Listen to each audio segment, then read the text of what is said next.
Hello, everyone. Welcome to Fired Up California. I am William del Pilar, your California conservative Latino. That's right. This old white pale-faced guy's a Latino. Who would have known? But tonight, let's talk Prop 50 in depth. Prop 50 flipped redistricting from a citizen-driven process to a politician-run operation. Talk about Gavin, Newsom, and mafioso hand in hand. This eliminated independent oversight and consolidated control in Sacramento. Democratic leaders justify the switch with rhetoric about minority empowerment, but in reality, it's a hardball move to cement their advantage and pretty much make the elephant extinct, at least in this state of California, using race as narrative cover while drawing lines to secure up to 5 new congressional seats. The Republican opposition is fighting back in court, but with Democrats holding those levers of power, the new maps are already a political reality. Reformers, watchdogs, and disillusioned communities see mounting legal costs, deeper public cynicism, and a fresh example of how California's model for fairness can be hijacked.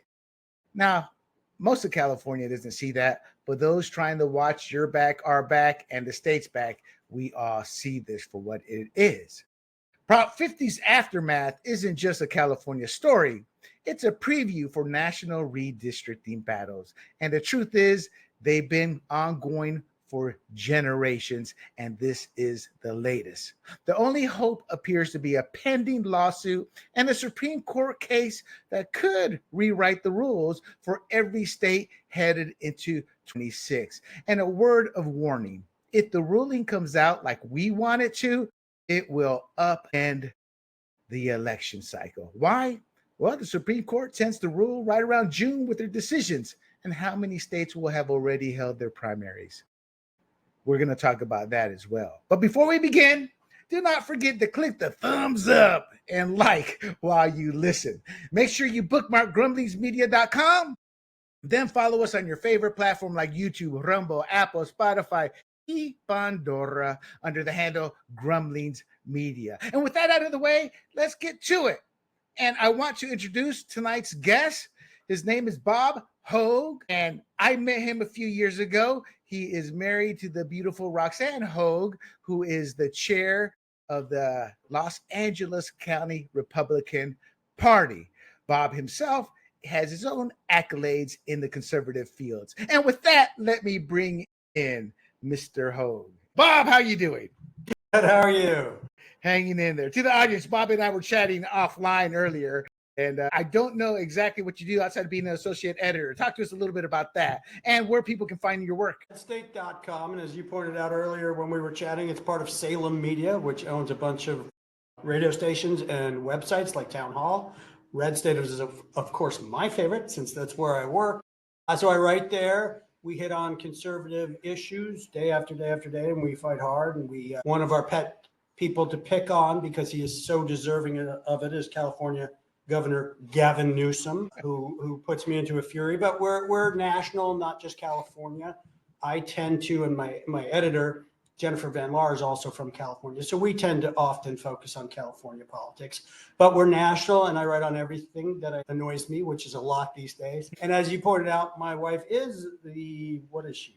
Chairman, president. She's not the president. She's the chairperson. She likes chairperson. No, she likes chairwoman of the LA County GOP.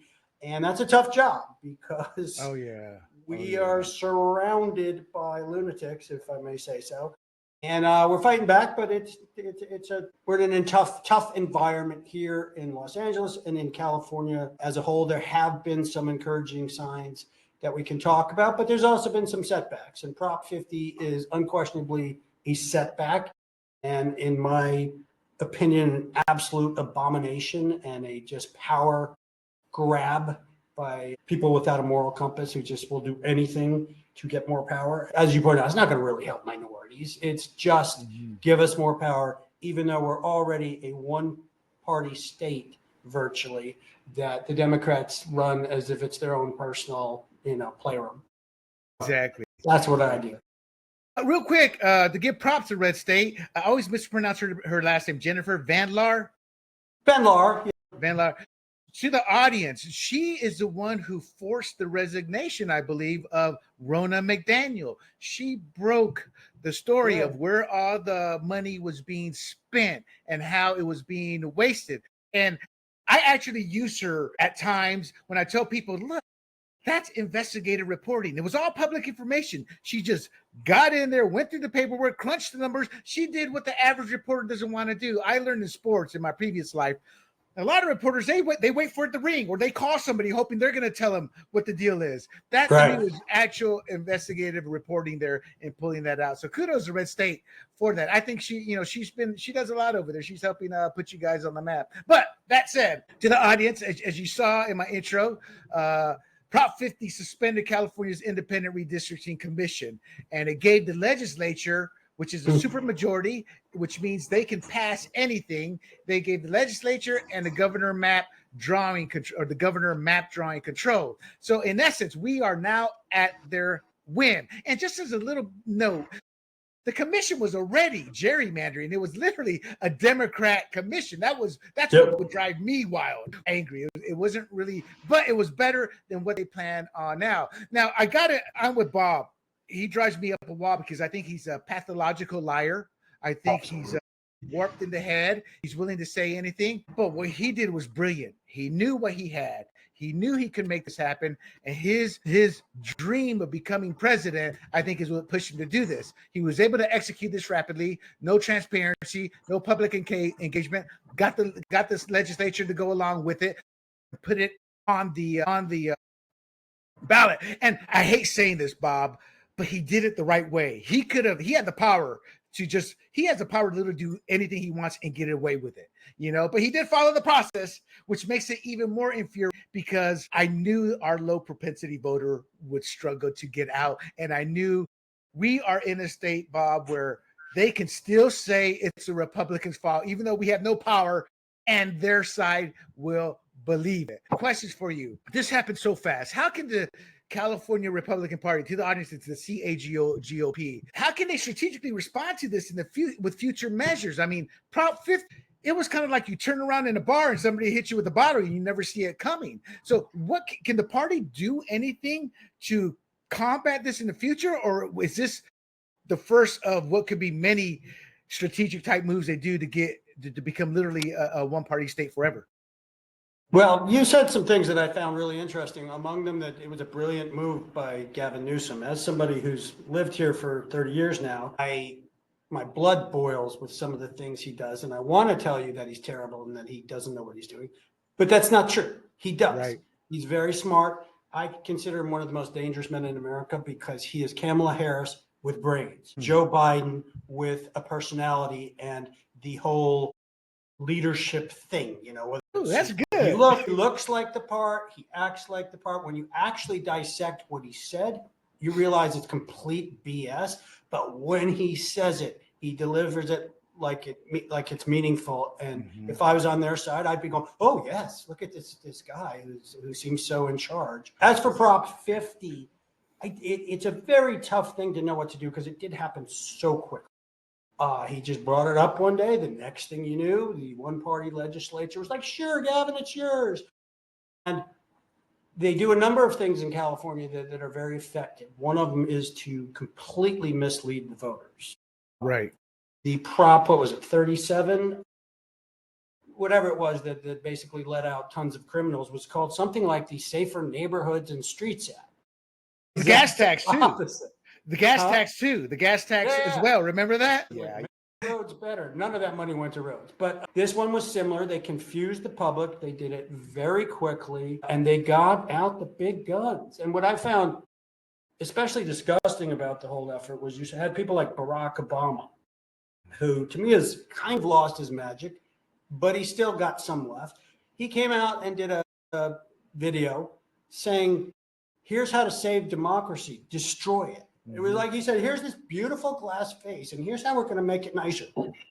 Because what they asked the people to do was overturn a constitutional amendment that the California voters had put in place for this independent commission, which seems like the only fair way to do it. And so we had put that in our state constitution. So very quickly and without much fanfare, except for all the money and celebrities and people pushing it, they got this done. So it's kind of scary that they were able to do it. Yeah, go ahead. I was just going to say, though, not the, because I don't have an answer, and it seems like you don't have an answer neither in terms of how the California Republican Party can deal with this in the future. They control everything. And one of the issues I had, we're going to get to this part later, so I'll hold off. But it just seems like it's going to be a struggle. They have the money, they have the manpower, they have the infrastructure in place. We're going to talk about all this a little bit more in depth. But right now, in terms of what Bob was saying about how they word the ballots, Carl DeMaio, who is from my neck, he's actually my representative, my state representative in the assembly. So I actually know him personally. Carl doesn't like me very much as I grow. I have a love-hate relationship with Carl because he's willing to lie to get what he wants. But he also aligns with a lot of things I want. And I'll be damned if he's not the only one who's actually out there fighting, like getting up steady. No, you are this, you are that. And whereas my other representative, who I love dearly, Brian Jones, he's just a soft-spoken. He's just part of the process. May get a couple of things done, but he's challenged this multiple times, and the courts have said, well, that's a state. They want to word it that way. They have the right. So because of that, I think it's a losing battle, and I have no idea on what approaches or reforms that we can do. And I'm open. I mean, what are your thoughts on that? I mean, is there any way at all? Let's brainstorm. Is there any way the Republican Party in California we can combat this at all? Because it does not seem. I mean, I want the audience to understand how tough this hill is, because I think the only way is for us to figure out a way to get the grassroots going again and to get the messaging out. Outside of that, I don't see any way we can win this battle. It's a tough place to message, and it's very frustrating how many Republicans stayed home for this vote. If they had all come out, there's a very real possibility, if you look at the numbers, that we could have won this thing. But They stayed home, and there is a lot of frustration that there's a lot of money being collected, and yet where did it go? Exactly. So even though I'm friends with a lot of the people there and my wife works for them, even I'm like, well, geez. Flyers arriving after the election, that's not helpful. So there is one thing, though, not on a California level, but on a national level, which is kind of interesting, which is the Republican Party in the United States is fighting back. Right now, we've got Florida, Indiana, Missouri, and Ohio all saying, all right, you want to play this game? We can do it too. And there's some people who, and they're either directly redistricting right now or they're looking into it. And I've seen some analyses where if you add up the numbers, if we started doing that, it's not going to end up well for the Democrats. Right. We have more wiggle room. It's like they're maxed out. They're maxed out with their gerrymandering, like in Chicago. Well, in California with these new maps, they already have 43 representatives in the House. We have 9. And yet we had over 25% of the electorate in the state is Republican. They have completely already, and if you want to laugh, go look at Illinois. J.B. Pritzker, the governor there, is like, oh, we're going to redistrict. It's like, are you kidding me? It looks like a child's jigsaw puzzle already. So there's only so much gerrymandering they can do. And I do think the GOP can fight back. How we do it in the state is a tough nut, I'm not going to lie. And the numbers of people who stayed home are a little daunting. I can't, what else can you say? So what Bob was talking about in terms of the gerrymandering, it's happening in other states. But to show you the devastation, people, and if you're a conservative, we're going to have no representation because of the way the CAGOP machine operates. But this is what we have. And in 2020, this was not as red. The existing was not as red. It's starting to become red. Trump was able to make 5 to 10 point shifts, even though he still lost. The shifts, we were like 15, 20 points, so he closed the gap. So this is what the new proposal is. And that's how they're going to sit there and try to take power on a national level. But what Bob said is absolutely correct. We have more wiggle room to create more districts and congressional chairs And this move here wasn't even done to help people. It was not done to help minorities. Bob, I'll be honest, I was stunned when I was doing my research. I was like, that was the basis that they said was the minority representation. I'm like, oh, they get to my Latinos.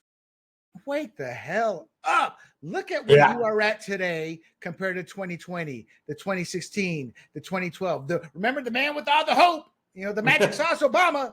You're still living in the barrios. Your life hasn't improved. Bob, I always tell people the projects that were built in the 70s, most people do not realize this, but the projects built in the 70s was supposed to be temporary for Black Americans. Now they are multi-generational. And in defense, and actually not in defense of anybody, but it's not a fact, but my opinion, which I believe is borne out by the Republican Party, how it treated minorities and people of color.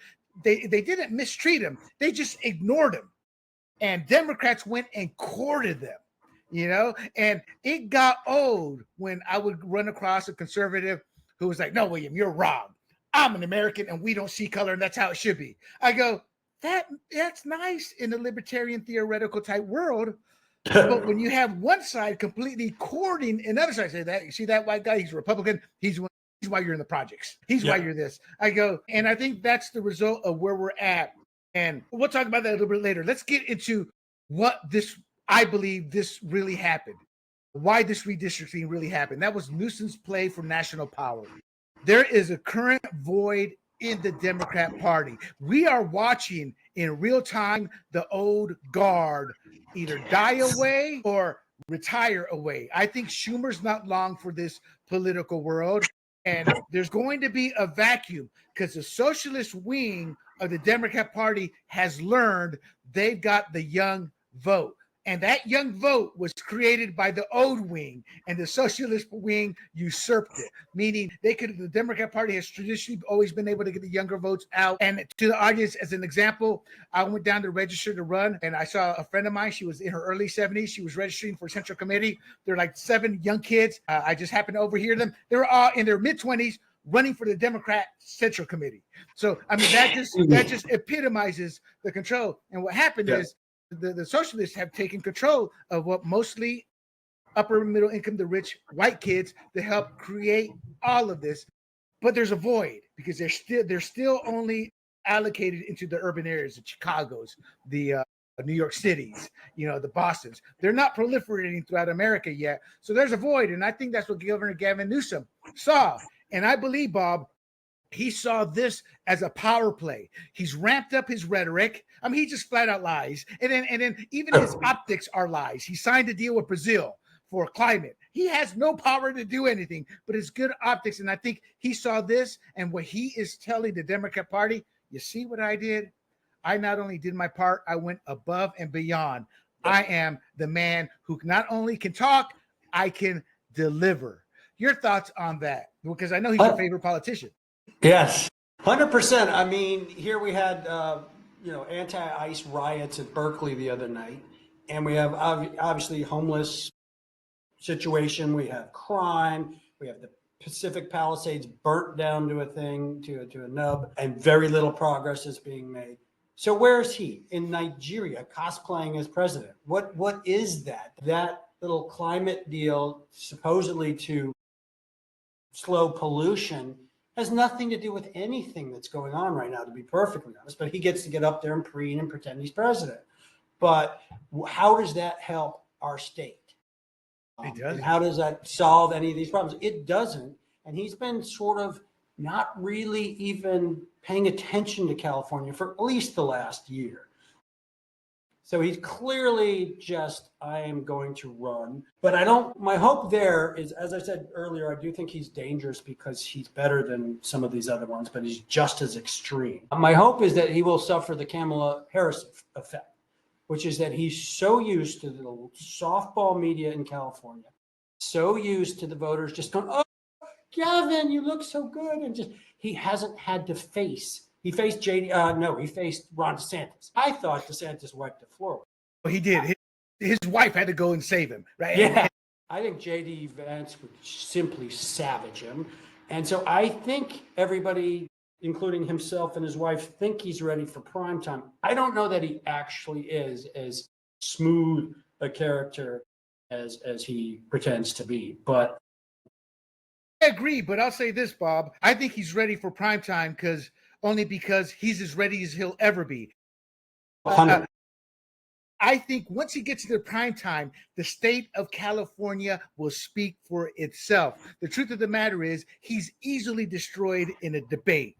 And Ron DeSantis proved that. Why? Because his track record is wide open to the country.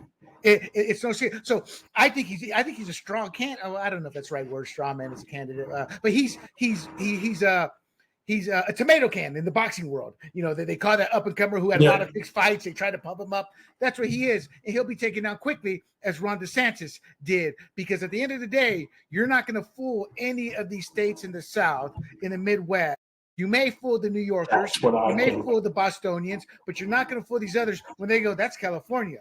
You know, I'm talking to my neighbor who's a leftist, but moved from California to here. I can't vote for you, bro. You know, so I think he's a strong candidate. But that said, I do think he's just elevating the hate. He's elevating the potential for violence. That's the danger I see, his rhetoric, you know. He defends the indefensible. And right now the Democrat Party are getting away with it. So we kind of both agree. He's pretty much a tomato can once he does get to the national level, but he's killing our state right now. Also, what I would add is very much along the lines of what you were saying. I'm saying I'm hopeful he face plants when he goes out on the national stage. I'm not saying I'm 100% confident of it because I don't know how he keeps getting elected here. But he does. He keeps failing his way upward, despite his absolutely horrendous track record, going all the way back from as mayor of San Francisco. So I don't mean to sound like I'm discounting. No, I understand. Well, you can't discount anybody, even him. I think he's the strongest candidate they've got. Yeah, today. But let me ask you this, Bob. Has he the problem with the tomato can is they've never faced challengers on their way up. As mayor, he was anointed. Lieutenant governor, he was kind of anointed. And as governor, he was kind of anointed. His destruction will not come from Republicans.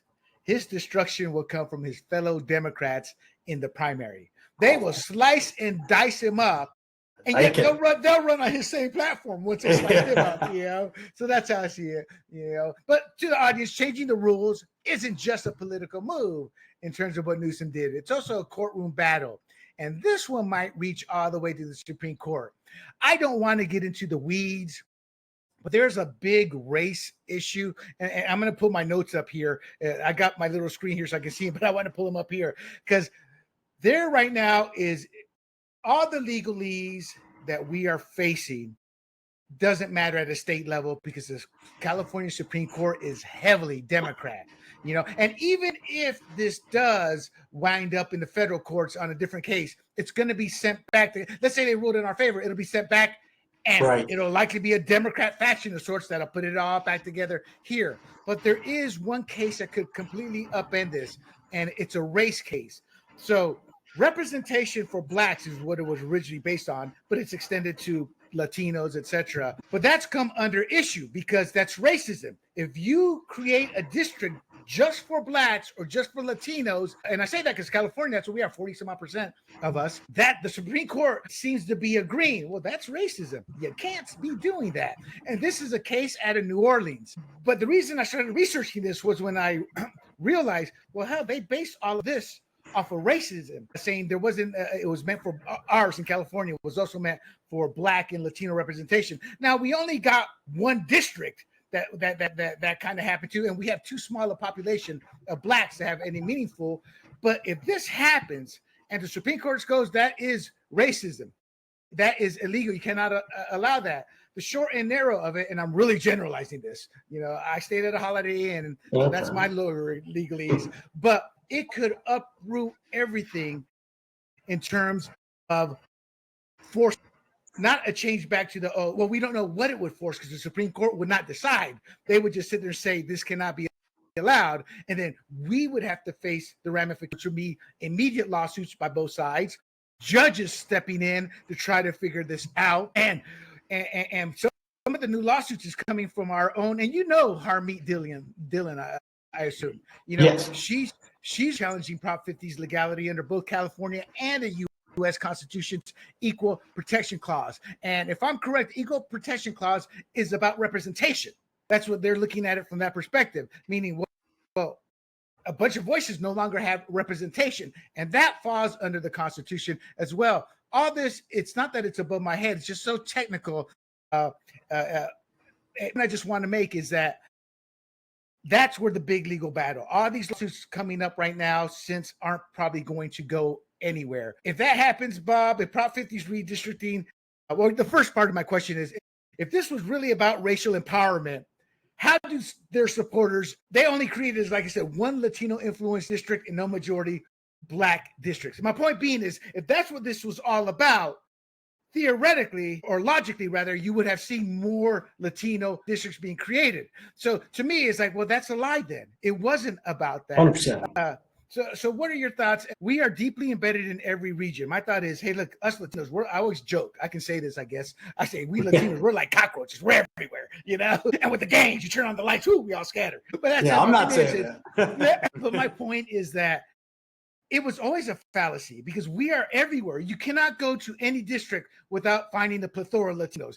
They're outside of the barrios or a few others. So what's your take on their take? We know it's a lie, but what's your take on that in general? It's a flat out lie, and I read that as sort of what you've been getting at, that this redistricting doesn't really help minorities at all. It's not, they claim that's part of what their objective was, but it's not true, as you pointed out. As a matter of fact, their California GOP, I think, is suing on 14th and what was it? 14th. It's the 14th. Yeah, 14th is one number. Harmeet Dillon is not, because she's now with the DOJ. She won't be personally overseeing this, but her Dillon law firm that she started will be involved. And I think there's a case. Unfortunately, doing what I do, I'm so sick of freaking judicial activism and court cases because every other day we write the same thing. Judge steps in to stop Trump doing this. And it would be great if they actually for once came in and said, judge stops Democrats for doing something, because you almost never see that. So it's hard to know, what success we can expect. I'm not really, as you pointed out, comfortable, if for lack of a better word, decisions that come out of the left coast. There's just so many judges that think they're in the legislature and can just say, oh, we're going to tell ICE to do this in Chicago and they've got to wear this. Where does it say that you have the authority to do that? So I'm hopeful some of these cases can make way. As you pointed out, if they were able to overturn it, it would create complete chaos. Yes. So that would be another interesting. You'd get a whole show out of that. Yeah, it's to push back a little bit, and I don't have my notes in front of me. I'm going to research this out for other podcasts, but I believe there have been 24 emergency requests for the Supreme Court to hear Trump, because all the activist judges, 24, and he's won 22 of them. He's getting killed at the federal district court level, right? And when he gets to SCOTUS, everything turns around, and so he's faring really well with the Supreme Court so far. Yeah, but I think he's faring well because it's blatant judicial activism in my eyes. And to the audience, this is where off screen, Bob and I were he was bad mouthing us Panamanians. I had to beat him back. No, I'm kidding. Sorry. I was telling him about my upbringing as an American citizen in Panama. But one of the things that depresses me about America, and it literally depresses me, is the courts is supposed to be the final bastion for the little guy. And they don't care anymore. They have abuser power. It's kind of like Obama. I loathe them because I knew he wasn't going to deliver on anything he was saying. It just wasn't feasibly possible. And the courts, it's like when you give hope to people, that's the most evil and vile thing you can do. And Obama did that. And the courts, I view the courts as you guys are about as close to God as any institution because your word is literally final. So to see all these abuses, I tell people, y'all don't get it, America. We have descended into literal third world because in the third world, this is how it works. The dictator takes control of the communications. And since the turn of the century, the mainstream media has been full-blown outright leftist. Then they have their own, then they put in their own people into the Senate and the Assembly. And we've seen that. One reason we Republicans lose a lot is because we still have our individual minds and we don't always come together. Democrats are lock, stock, and barrel. They don't care. They will throw the constituent under the bus for the party. And the final caveat that dictators do, they put their own appointments onto the bench. Easy example is Brazil. They've got their own Supreme Court as one of the most, is arguably the most powerful man in Brazil. He put Lula, the conservative politician, in jail. And I want to say illegally because I'm like, it was just trumped up charges. But that's the power of the court. So we are losing everywhere. And y'all need to understand this, America. If Democrats can do whatever they want, socialism does not work. And I think, but I'm diverging off, Bob, but I think one of the, I want to get your input, take on this part. One of the things I believe is wrong with socialism, well, not wrong with socialism, is the mistake the kids are making is they're educated, so they view the working class, that's me and others, as we're too dumb to know and understand. So they're going to speak for us. But where they make the mistake is they view themselves as part of the ruling class, and they will not be. It's kind of like when these kids talk about feudalism, this or that, they always envision themselves as part of the ruling part of the process. They never realize, no, you are part of the masses. Because what always happens in these type of events is the people who help put those despots into power, the moment those people go, well, this isn't why I put you in power, oh, they're going to whack you, throw you in prison, disown you, ostracize you. And that's the problem with socialism. What's your thought on my theory? And that's how I see all these young kids. They don't realize y'all are going to be part of the working class suffering as well. Well, I think you're 100% on point. And I would add that, in my view, it's, and you may have alluded to this, it's the fault of the education system. Yeah. And the colleges are literally flat out indoctrination centers. Some, actually a whole lot of high schools too. And these kids come out and they haven't learned. They don't know that socialism doesn't work. It's been tried many times. They don't know. Some of them even don't even, you're like the Holocaust. They're like, what? I know. In World War II, who's Ike? Who's Ike?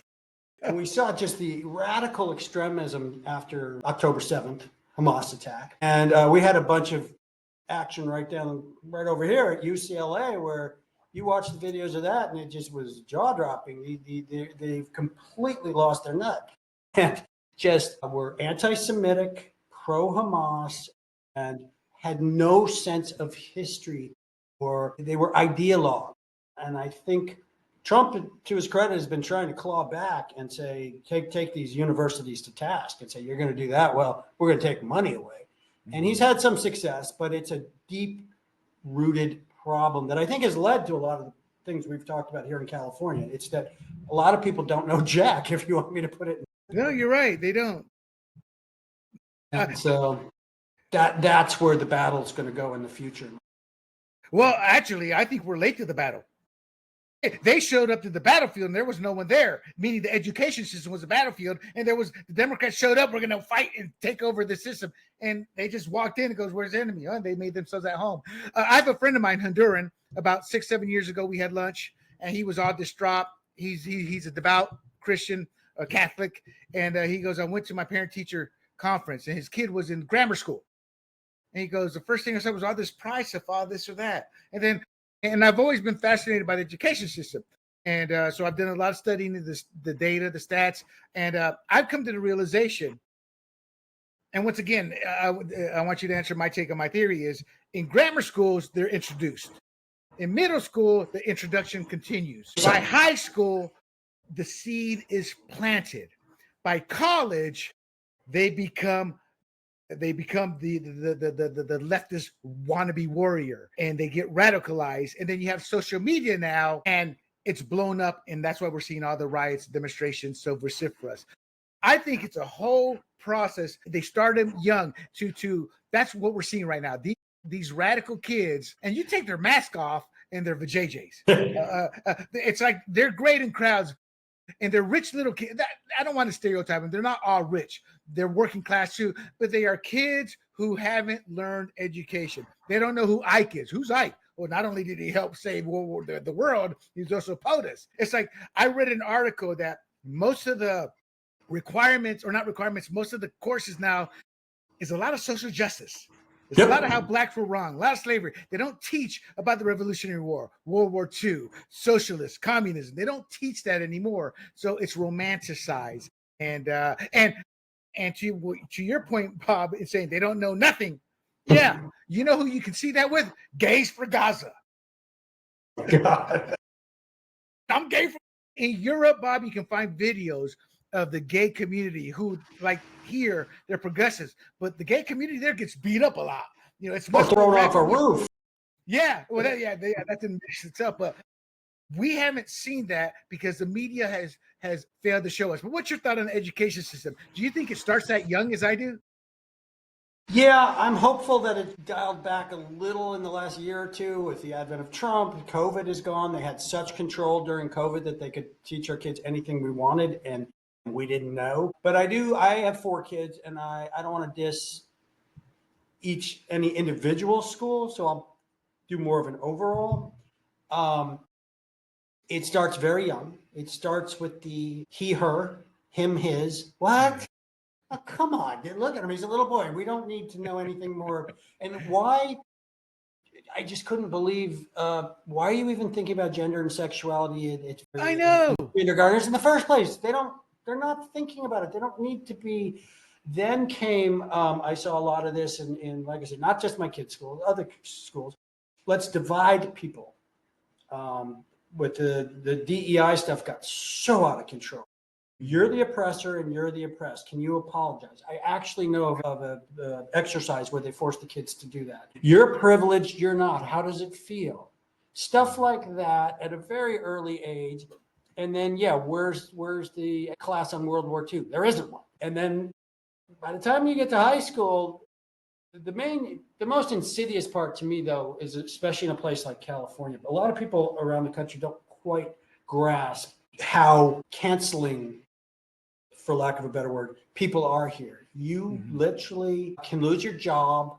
You can be ostracized at school. You can be kicked out of this. All these things for saying things that you could say in Texas, no problem. Yeah.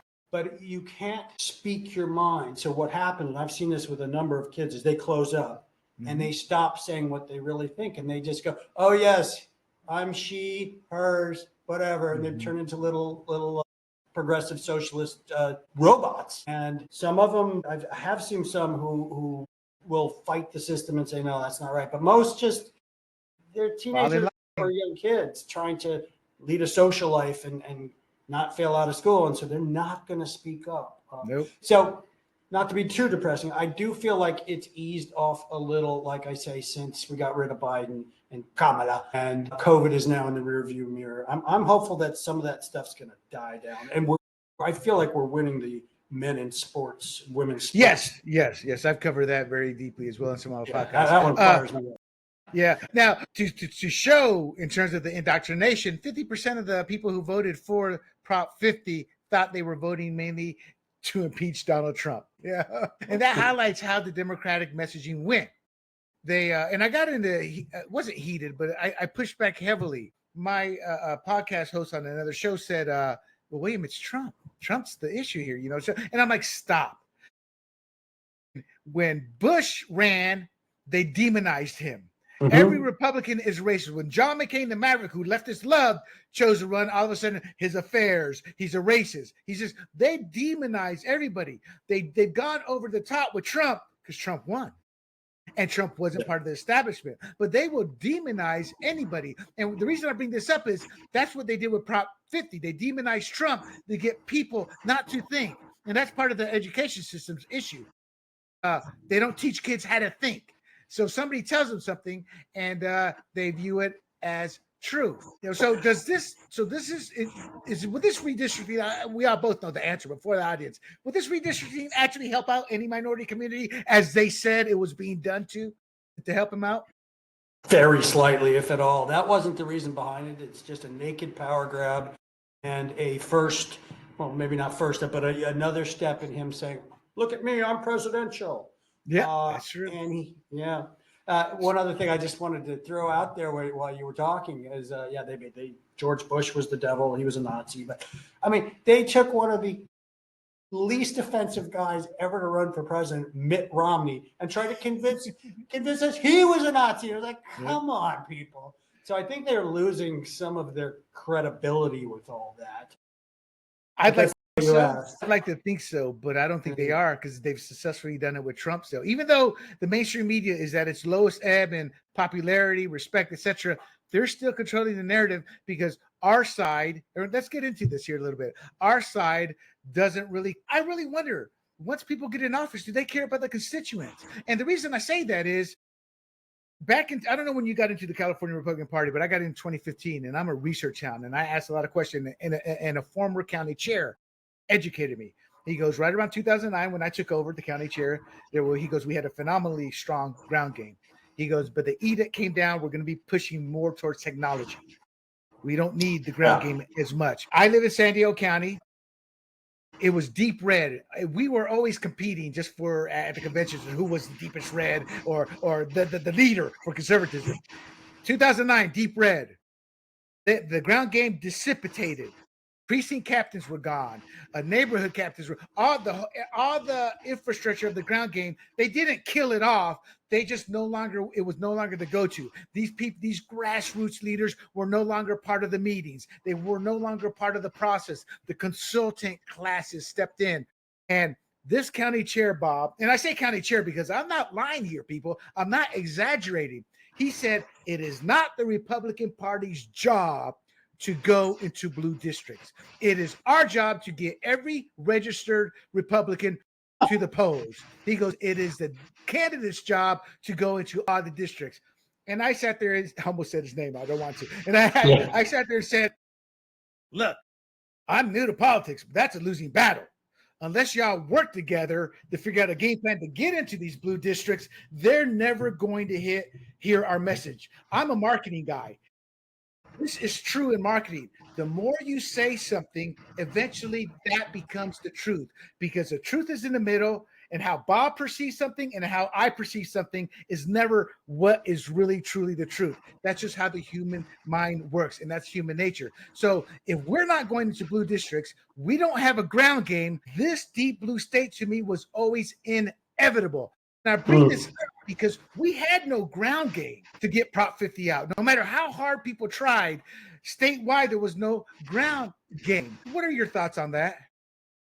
I mean, if you disagree too, feel free to. No. I hear you. And like I say, it can be frustrating being in California politics. I would say that the guy does have one point, your guy, which is when he said we want to get our job is to get Republicans out.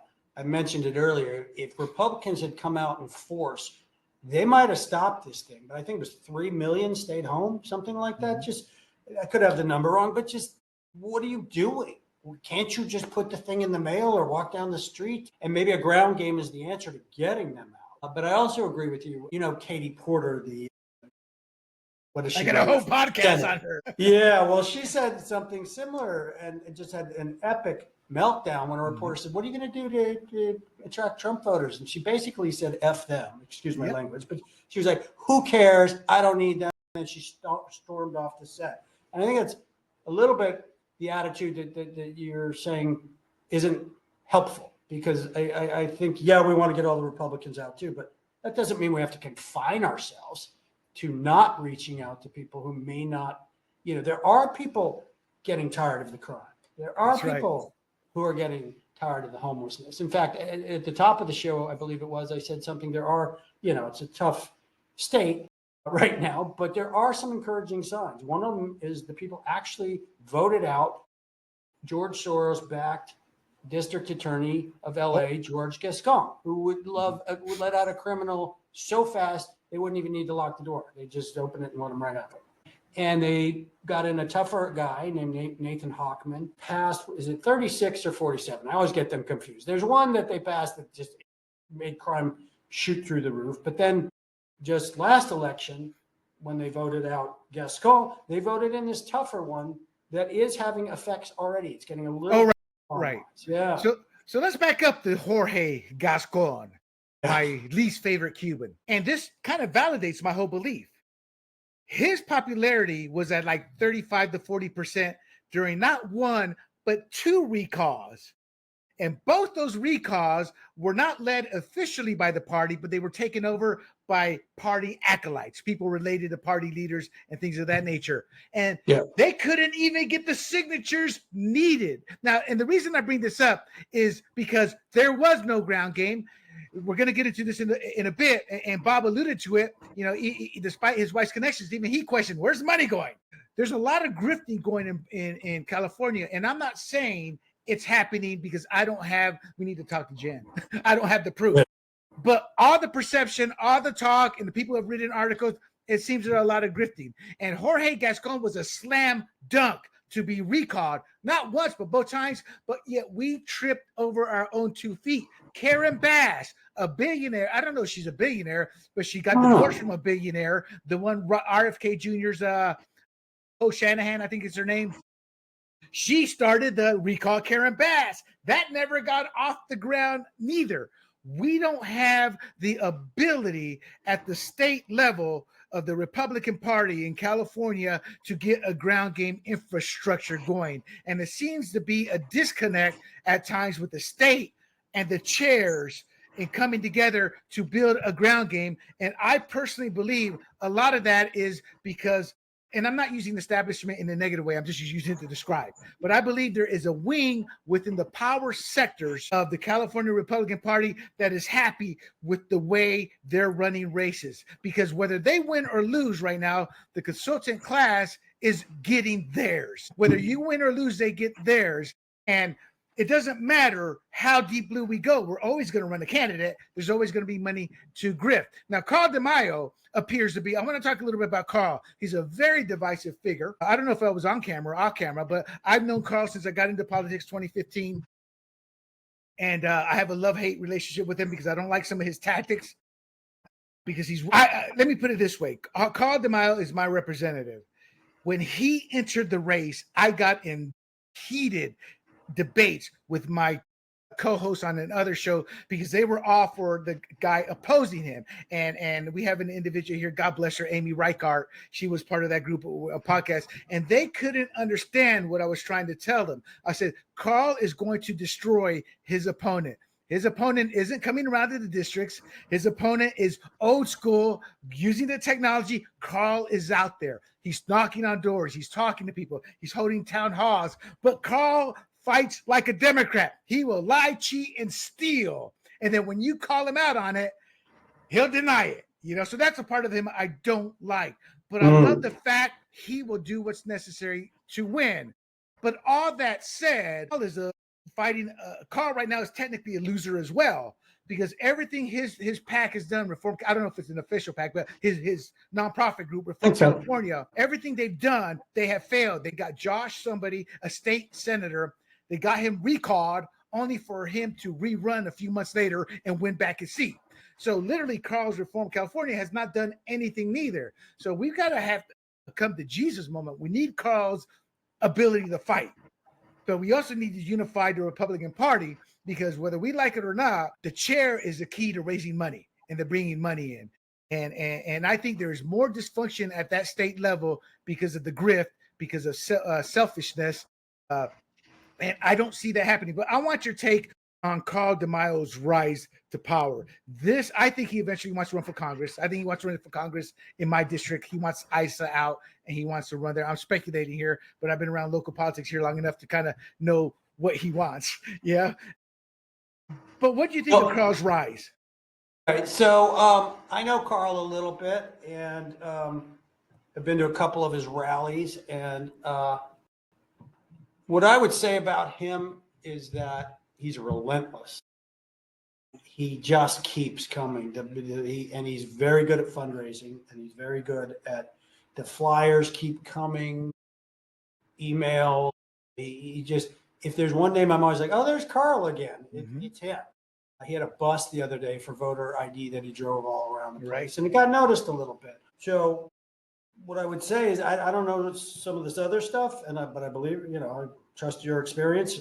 I just know that the times I've met him, I'm like, all right, here's a fighter at least. Yes. Because sometimes you're just desperate for one in this state. And he hasn't got some of the things he's wanted. I mean, I think it was a gas tax he was at. He's gotten nothing done, but he's raised hundreds of thousands of dollars. He did finally get elected, though, which was a step. That took him a while. He lost against ISO. Well, that was his last shot, and he saw the weakness in our candidate, Andrew Hayes, who Andrew's a lovable guy. Tomato can. Had never really faced anything, did not know how to campaign, did not know how to do anything. And when Carl did not live in our district. Yeah. Carl saw this. And that was the other reason. Now, remember, I told Amy Riker, I go, Carl has to win this. He knows if he doesn't win this race, politically, he's done. Because he's lost his two bigger races. And so he picked this tomato can fight. And they were all mad at me. And one of their excuses was, well, Andrew has to work, so he can't. I go, so what? Andrew chose to run for this seat. So you're telling me that, hey, he lost, but it's not his fault. No, he chose to run and wasn't able. But you're right. I'm drifting on point, but he is relentless. And the other reason I wanted to bring Carl up is I've never met her. I've seen her many times. I've never introduced myself, but at the conventions and other events is Corin Rankin. And I did not follow her path up. So I was a little surprised when she became the chair and then somebody explained to me her path up. I'm like, okay, I can see that happening. But this was her first big test. And she miserably failed. And I'm not saying miserably failed as in she's a bad person or this, but this was her first big test. It would have been something had it been closer, had it been like 55 or even 55-45 or like 53-52, but this was a shellacking. And I don't necessarily blame her because she inherited, at best, it would be like buying a fixer-upper. But in essence, she inherited the junkyard, Yeah. And the money, there are stories out there about Jessica Milan Patterson, the previous chair, pocketing possibly as much as $500,000. McCarthy came out and said he was going to raise $100 million. And part of the rumor base is that once the outside donor saw it was McCarthy and his cronies running it, they backed off. All this came out on the story. I want to give credit where credit's due. And I'll find it here once you hand it to you. But that this was a grift, that the people who supported the vote no, they all made out like fat rats while we got screwed because it was the same McCarthy, Jessica Milan Patterson team. And for people real quick, Jessica Milan Patterson, the former chair, and Jim Brody, the chair before her, in 2009, right around there, we started to exponentially lose. We weren't just losing close races, we were starting to get destroyed. They rewarded Jim Brody with an extra unprecedented term, meaning you term out after two elections, then you go your way. They changed the rules so we could serve a third election. Despite the fact we were exponentially losing, Jessica Milan Patterson did the same thing. And Jessica Milan Patterson worked for Charles Munger. And for people, Charles Munger is the individual who introduced the jungle primary, meaning the top two, and then she started working for Kevin McCarthy. So she's never been a conservative. As a Latino, I got in a heated debate with one of my Latinos. She was a woman. Well, she's Latino. She's a woman. Why don't you want to support her? I go, because she's a terrible chair. No, I said she's going to be a terrible chair. And just off the results, both were a terrible chair. And then if she led this campaign with McCarthy, and she also was a big wig in who was the eBay lady who ran for governor, Meg Whitman. She was a big wig there, and she lost. She went to represent McCain in Nevada. He got shellacked. She's got a losing resume. So Corin Rankin, in my long-winded way, I'm trying to be helpful to Corin here, but she got shellacked in her first big outing. Carl DeMaio has called for her resignation. Carl's building power.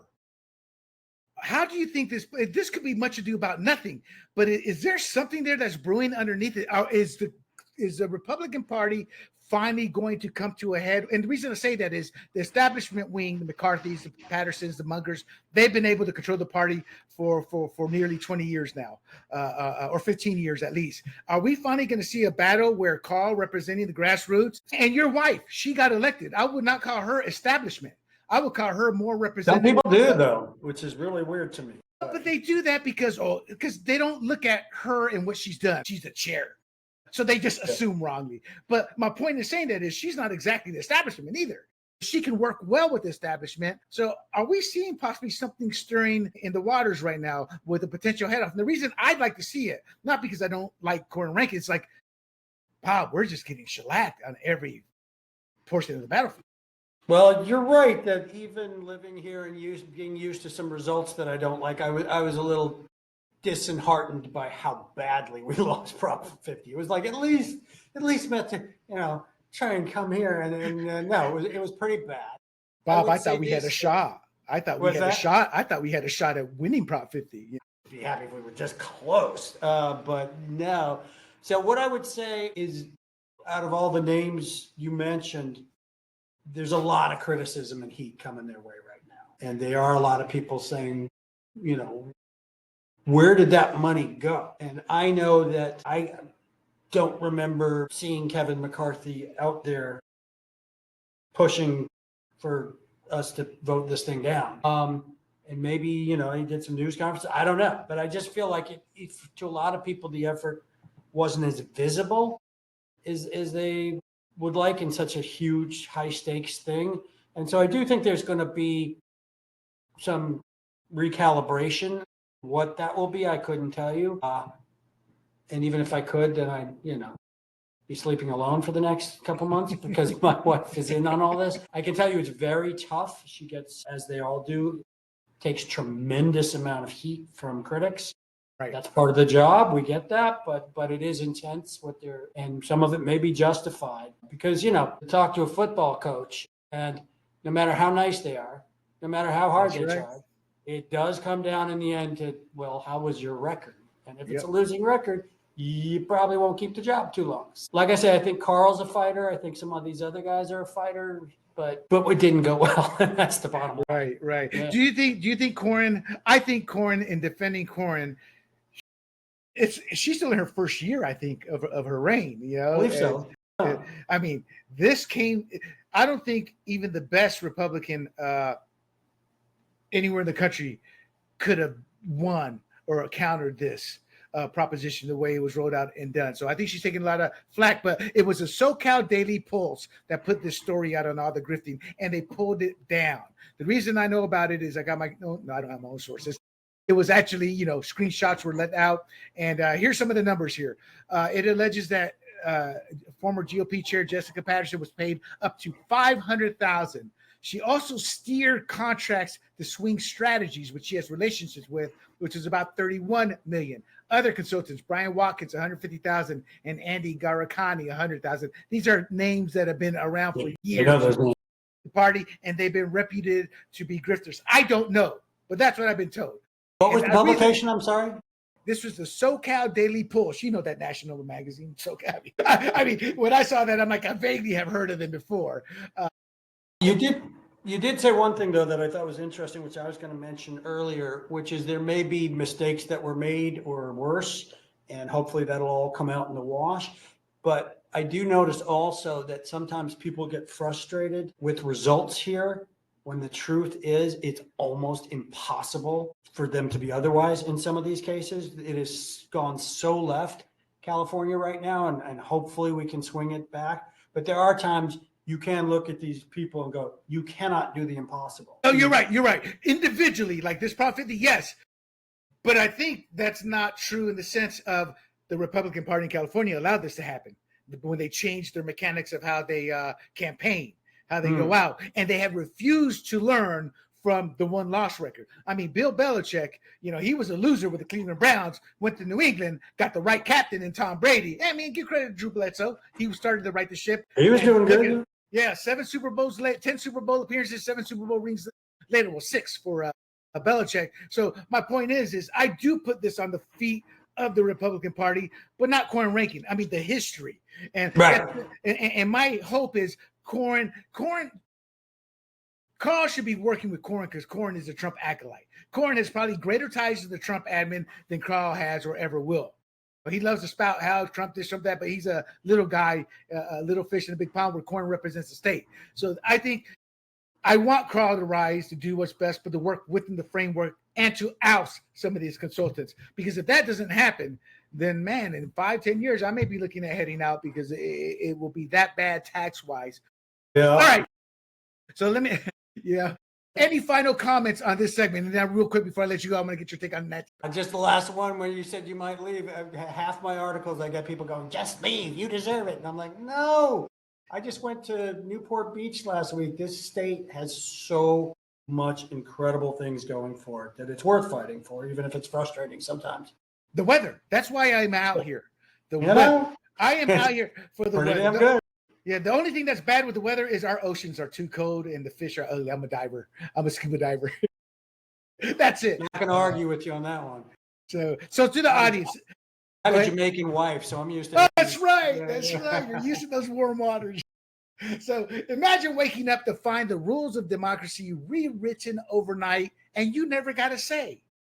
Well, nearly 2/3 of Californians backed Prop 50, and they were unaware it erased the independent oversight enabled race-based district lines, and it's now setting off lawsuits that hopefully will keep Congress the same. But if Prop 50 stands, it could reshape Congress itself.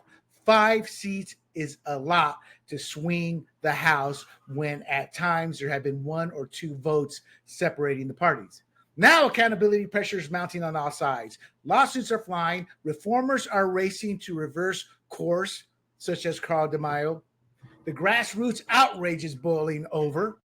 And the Supreme Court case is looming that could decide if politicians nationwide can engineer away your vote. It will cause chaos, but let's hope the Supreme Court rules in our favor. But at the end of the day, this fight isn't just about who wins the next election. It's about whether voters ever get a say on the battlefield again. Because I'll be honest, people, we all want that battlefield. We want the yin, we want the yang. When the battlefield is only one party, you get authoritarianism. All right. Wow, Pelosi's retiring. So I don't want to spend too much time on this, but for the audience, she entered Congress in 1987. My last panel, Bob, one of the guys who was on the panel was not even born yet. You know, her family net worth was reportedly between $610,000 to $785,000. Now, before I get to the ugly number, let's give her some props as a woman. You know, I have 3 sisters, a strong mother. You know, she made them proud. She was Speaker of the House. She was a minority leader. So she did a lot for women in showing how far they can go up. But she did step down from the Democrat leadership after losing in 2023. That was the beginning of her end. She's retiring at the young age of 85. And this, my friends, is where it gets ugly. Let me repeat. Entered Congress, say, worth about $700,000. She's leaving Congress worth between $250 and $280 million, amassed through her husband's pause stock trading, which has long been shadowed by insider accusations. Now, some speculate it could be as high as $400 million, but it doesn't matter. 700,000, 200 plus million. Pelosi's trades produce an average annualized return of 14 to 22%. That is far ahead of the S&P 500's average of 8 to 12%, meaning she was literally the who's the old Boston player hitting 400. She was Stan Musial. She was one of those. She was well above the norm. She has no experience. Her husband did not have that type of experience. Their portfolio reportedly gained 54 to 71% in a single year. S&P 25%. Bob convinced me there was no insider trading. For the audience, Congress can get the secrets they hear because laws and regulations pass, so they know how it will affect the stock market. And what they do, they can go place their own stock market transactions, and they don't get jail time. Whereas Bob, myself, or anybody else, we would go to jail because it's called insider trading. Bob, prove me wrong. There was no insider trading with Pelosi. She's just that good. No offense, but no. How am I going to prove you wrong? The biggest number that I saw that just blew me away was if you took it from the start till now, 18,000% rise. That's, I mean, it's one of the most successful stock traders in the world. She is. And if you, there are whole websites and groups devoted to just copying her because she's that good. You're right. She beat the S&P, she beat the Dow, she beats everything. Yeah. 280 million is the number I saw. Now, to me, the difference between 280 million and 400 isn't that big. I'll take either. But that's a lot of money. She does, her portfolio contains things like Apple, NVIDIA, which is the chip maker, Amazon, all these things that have business in Congress and who are going to be affected. So to have that kind of, there's no proof. I'm not accusing her of anything. I'm just saying she did it. But if well, you hold on, have Bob. It doesn't matter if there is proof. It's not illegal. That's the whole shtick, isn't it? Yeah. And so Missouri Senator Hawley came out with what I just love it, the Pelosi Act. And he did one of those things where I forget what it spells out, but the blah, blah, blah. And he made it spell Pelosi. So she's gone on record saying very, very reluctantly, saying, oh, okay, well, maybe congressmen shouldn't, but she's managed to sort of say that and yet do nothing. And just last month, she was trading hundreds of thousands in, I think it was Apple. So she's not stopped at all. And her words saying that there could be a problem are just more politicians BS. And I do think, either Josh Hawley or somebody else's bill, there's going to have to be something done, because that just seems to be such an obvious grift that you can't look away from it. Oh my God. What do you think her legacy is going to be? Well, I that was actually profound what you said, because I hadn't really thought about it, because I despise her so deeply.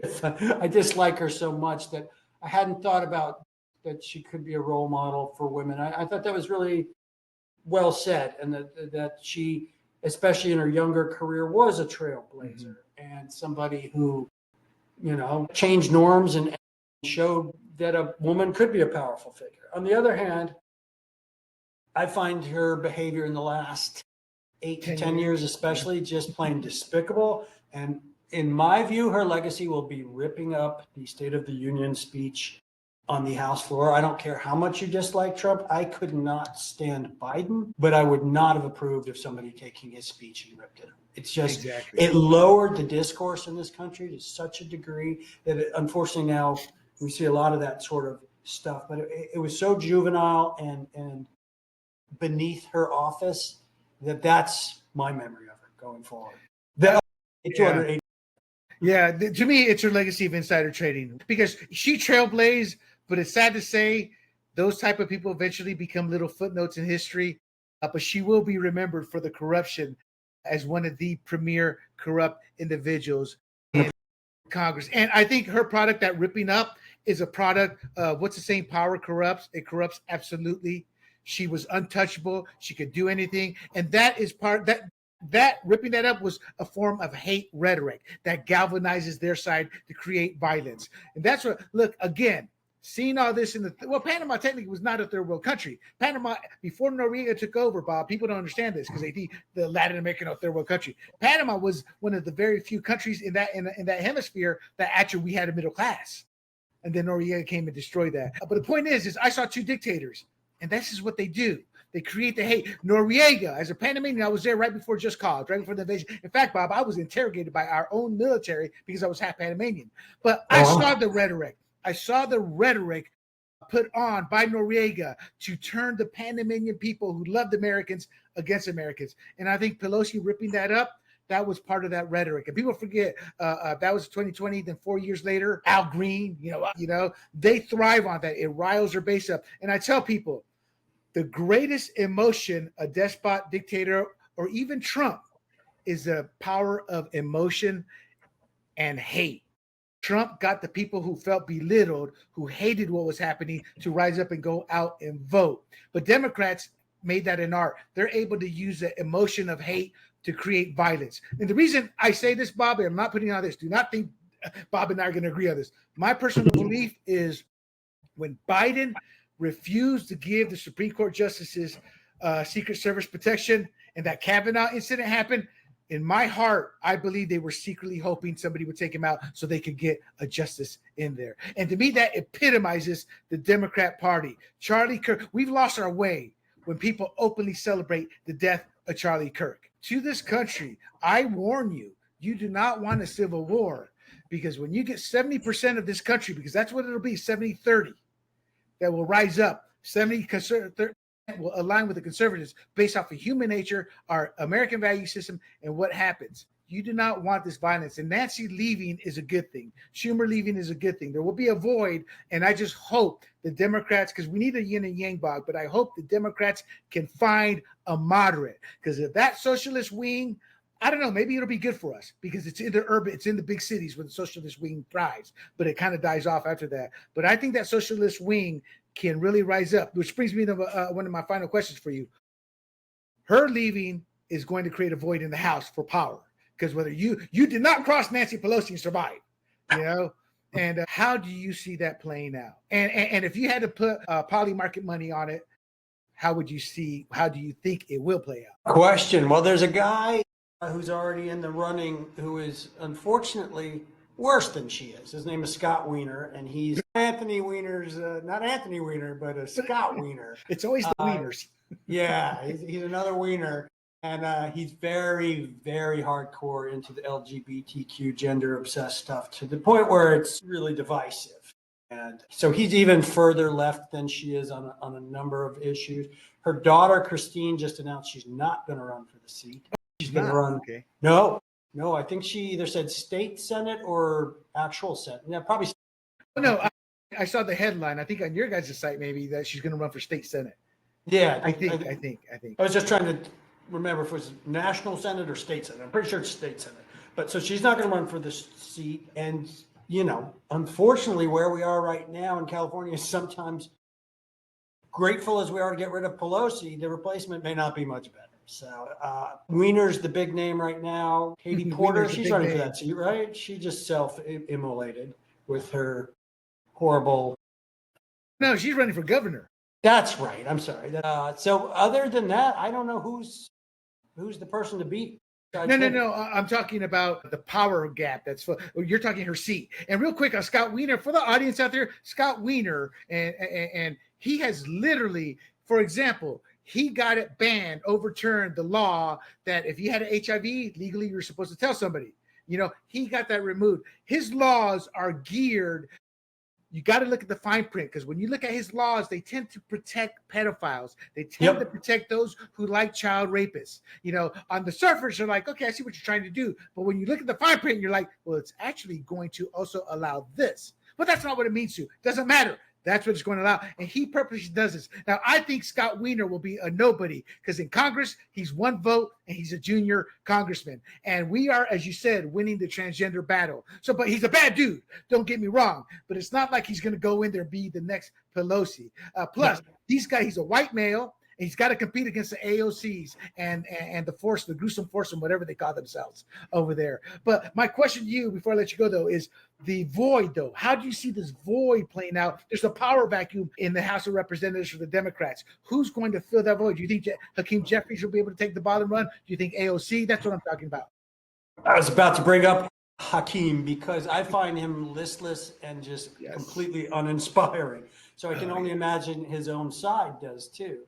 And, the shutdown appears to be over tonight, which we haven't discussed, but he didn't come out looking good with that. And I think what we're seeing with Zohran Mamdani and AOC is that's who's taking up the slack. And I think we may see more of that socialist wing exerting their power as some of these older politicians like Pelosi walk away or are forced away. Whatever it is, just knocked my light over. But so I think we're going to see that. I just don't see Hakeem Jeffries he's got the position and he's not going to give it up easily. But a lot of people are actually rooting for Zohran Mamdani and AOC and some of these others on that side to get into power and fail miserably and show us what can happen. And that could be how we eventually defeat them. Maybe New York goes into such a tank that people realize, oh my God, this is not the way.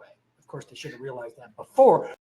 And I think some people are thinking the same with the AOCs and people like that. If she rises to, I don't know, House Minority Leader or something, we'll see what happens. And I think it's going to will not be good for them.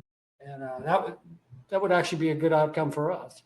I agree with you. I think they will eventually, they will try to grasp power. They may succeed in certain avenues, but I think it will create chaos. Because the Texas Democrat, even even certain districts in California that will be taken to the 5 seats. You'll see the New York City Democrats, the Boston Democrats, the LA Democrats, San Francisco Democrats, the Wieners.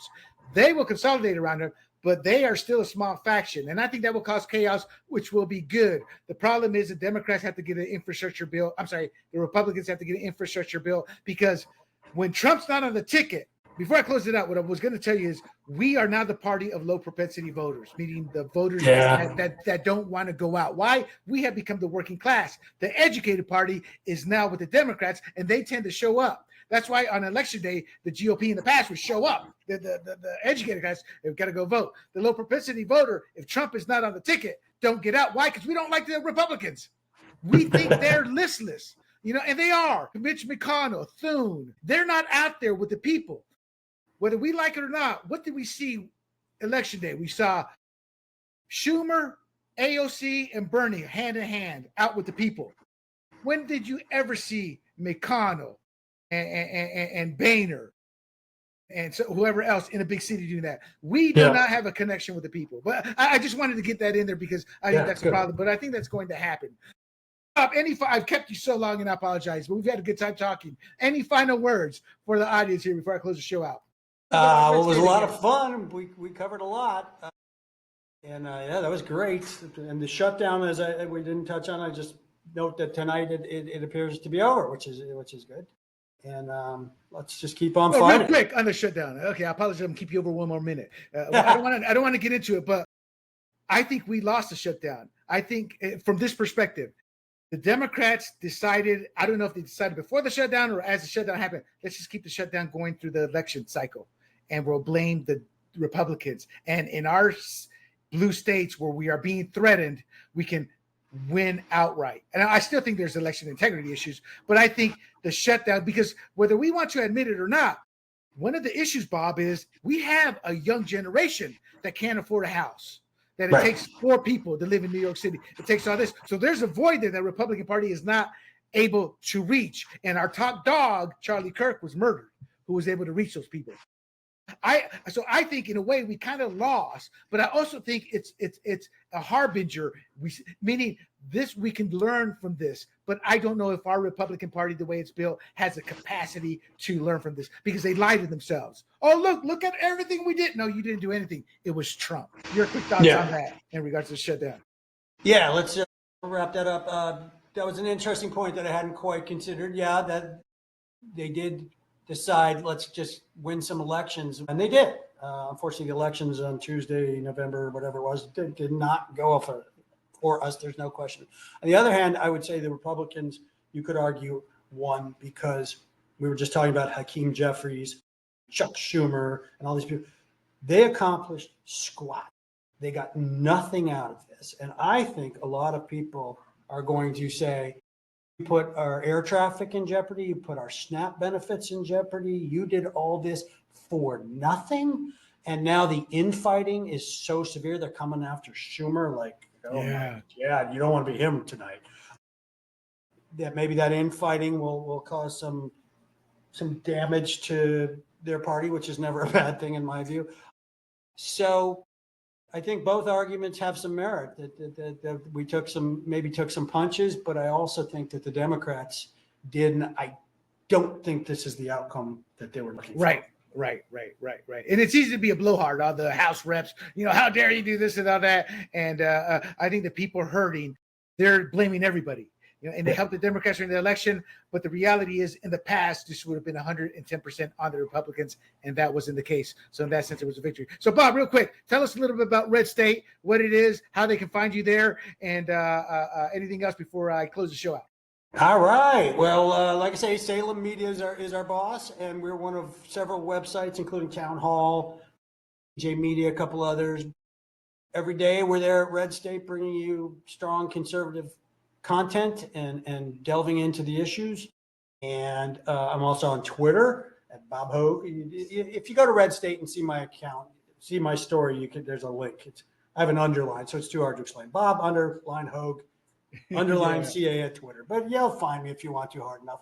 I will put all that information too in the description. And I'm sorry I interrupted you. Go on. That's it. So RedState is a great time. It is. It's good stuff. Good writing. I discovered Bob, so I read Bob and I read Jen Van Laar. You need to read her work as well. But that's it, people. I want to thank you for listening. And do not forget to like and share this podcast. This little old poor white Latino can't survive without it. So remember these stories when politics come up, how Prop 50 went, the good and the bad, and press your peers to remember what Democrats have done and what they are doing. And never forget, you can't count on the California State Republican Party, even though I like a lot of people there. So it's up to us. And that's how it should be. We have to learn how to fight our battles as well. Before I go, hit the thumbs up again, share the podcast, then bookmark grumblingsmedia.com. And while you're at it, we got some swag there. And you can also follow us on YouTube, Rumble, Apple, Spotify, y Pandora under the profile Grumblings Media. Until next week, this is William Del Pilar for Fired Up California. Stay vigilant, stay safe, and get involved. Hey everybody, this is Big John from Grumblings Media, and I just want to say thank you for watching our content. If you want to support our efforts here at Grumblings Media, just smash the subscribe button right here, totally free, or just go ahead and consume more of our great content. Click either one of these two boxes.